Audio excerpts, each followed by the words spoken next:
Hello student, इस video में आपको मिलेगा सूरदास के पद के महत्वपूर्ण क्वेश्चन का आसान सलूशन। वीडियो के अंत में प्रीवियस ईयर्स के क्वेश्चन का चर्चा भी करेंगे। ये क्वेश्चन आपके एग्जाम में अवश्य आएंगे, तो वीडियो के अंत तक बने रहिए। आइए स्टार्ट करते हैं। क्वेश्चन नंबर 1, गोपियों द्वारा उद्धव को भाग्यवान कहने में क्या व्यंग निहित है?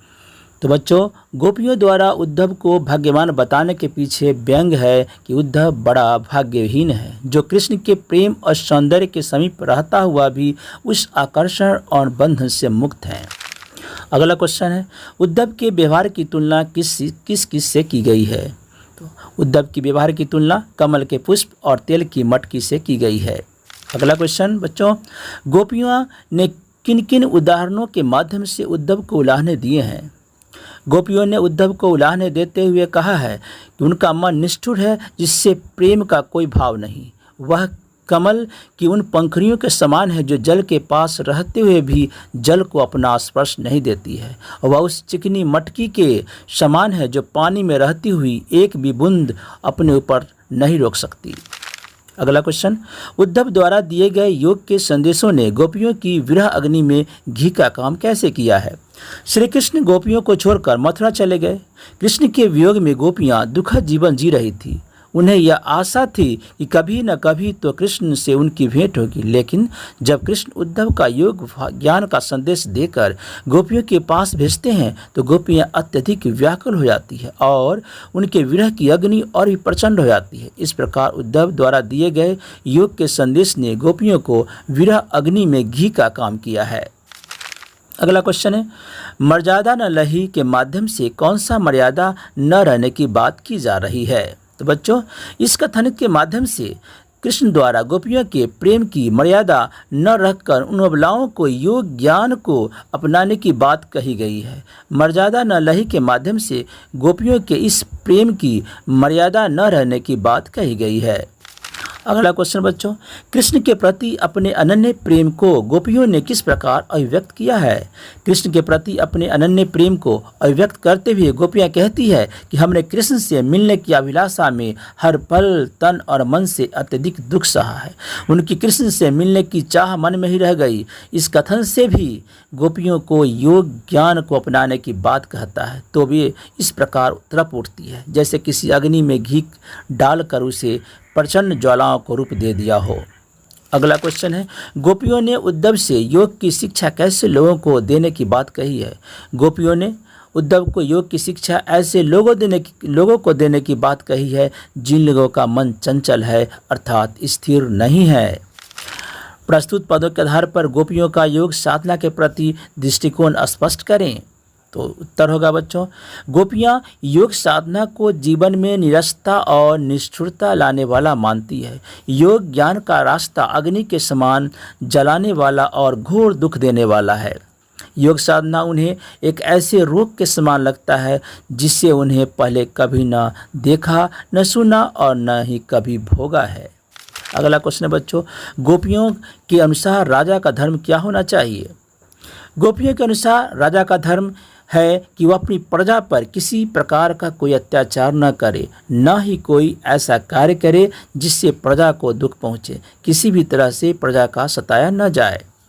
अगला क्वेश्चन है बच्चों, गोपियों को कृष्ण में ऐसी कौन सी परिवर्तन दिखाई दिए जिनके कारण वे अपना मन वापस लेने की बात कहती है?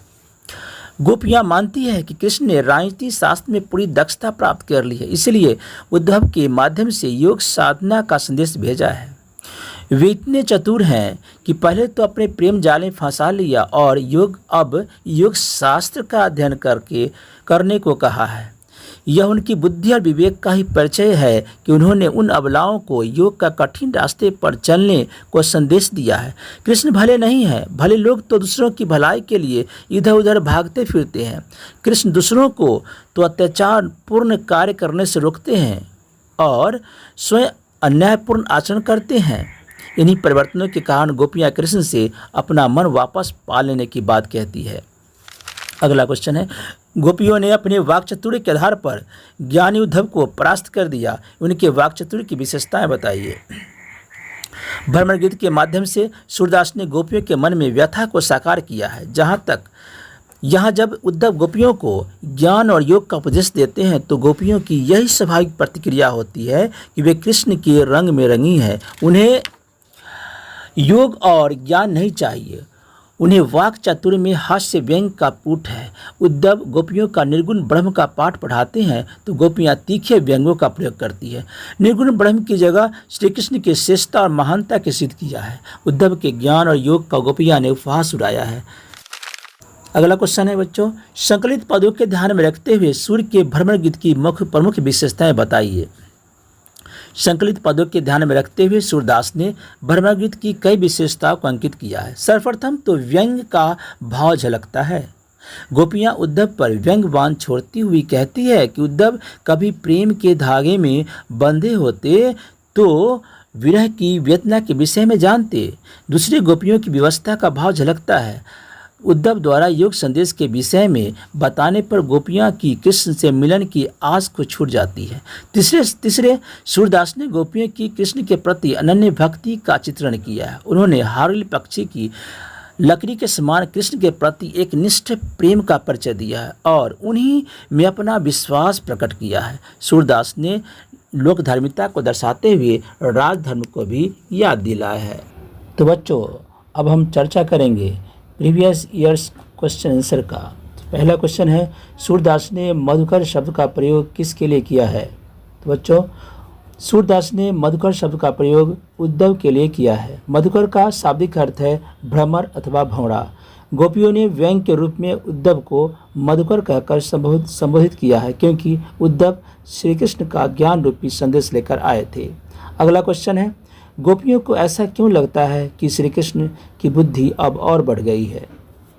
गोपियां श्री कृष्ण को अपना सब कुछ मानकर उन पर विश्वास करती थी। उन्हें स्वप्न में भी आभास नहीं था कि श्री कृष्ण उनके लिए प्रेम के स्थान पर योग का संदेश भेजेंगे। इसलिए उन्हें लगता है कि श्री कृष्ण तो पहले से ही चतुर थे, लेकिन अब उन्होंने राजनीति का ग्रंथ भी पढ़ लिया है, जिसके कारण उनकी बुद्धि बहुत अधिक बढ़ गई है। तो बच्चों, मिलते हैं नेक्स्ट वीडियो में। Thank you.